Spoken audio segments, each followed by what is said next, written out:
Oorakam ALP സ്കൂളിൽ കോൺവൊക്കേഷനും merit ഡേയും സംഘടിപ്പിച്ചു. 4ാം ക്ലാസ്സിലെ കുട്ടികൾക്കും KG കോഴ്സ് പൂർത്തിയാക്കിയ കുട്ടികൾക്കുമാണ് കോൺവൊക്കേഷൻ സംഘടിപ്പിച്ചത്.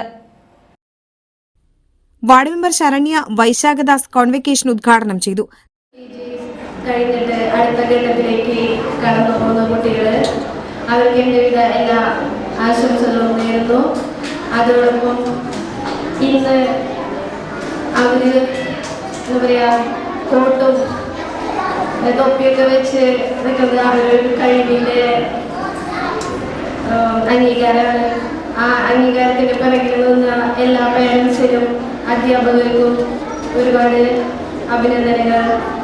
പിന്നെ ഈ നല്ലൊരു ചടങ്ങ് ഔദ്യോഗികമായി ഉദ്ഘാടനം ചെയ്യുന്നതാണ്.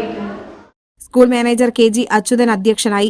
KG കോഴ്സ് പൂർത്തിയാക്കിയ കുട്ടികൾക്കുള്ള സർട്ടിഫിക്കറ്റ് വിതരണം പ്രധാനാധ്യാപിക ജിനിയും അധ്യാപിക ഗിരിജയും ചേർന്ന് നിർവഹിച്ചു. PTA president PR Santhosh, school in charge Vijayan Chennanath, വിദ്യാലയ വികസന സമിതി പ്രസിഡന്റ് രമ ജ്യോതികുമാർ, വിദ്യാലയ വികസന സമിതി സെക്രട്ടറി രാകേഷ് ഉണ്ണിയാമ്പുറം, അധ്യാപകരായ പ്രീത, സുമ, ശ്രീലക്ഷ്മി, നിർമ്മൽ എന്നിവർ സംസാരിച്ചു. തുടർന്ന് കുട്ടികളുടെ കലാപരിപാടികളും മധുര വിതരണവും നടന്നു.